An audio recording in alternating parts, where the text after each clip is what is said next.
God comes to Abimelech, who takes the wife of Abraham. Yes. And he tells Abimelech, he says, return the wife of the prophet. Abraham has never prophesied nothing. Yes.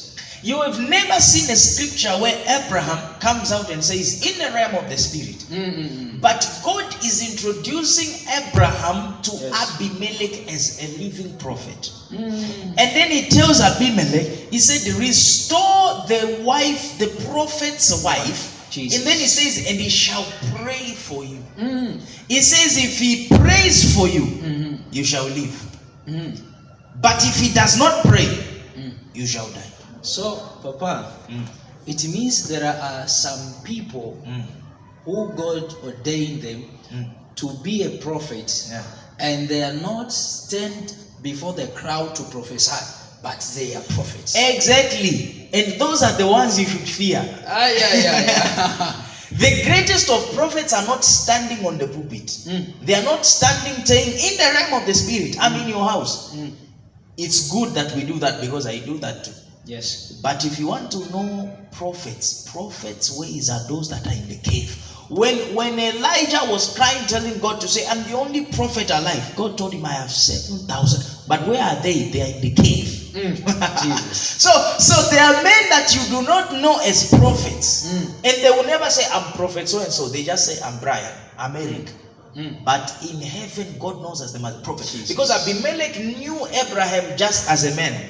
We need to honor But people. when God came to Abimelech, he said, restore his wife.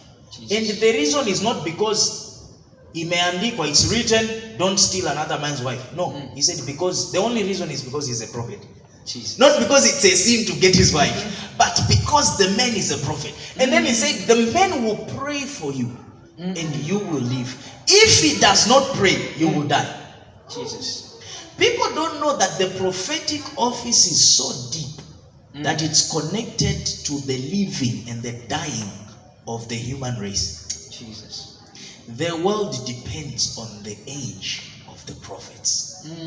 The world depends on the survival of the prophets.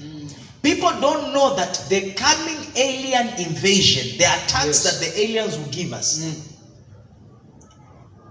the only ones that can stop it are prophets. Jesus.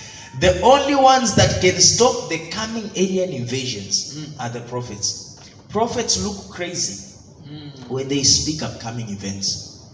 But if we are supposed to survive the coming alien invasion, that we need prophets.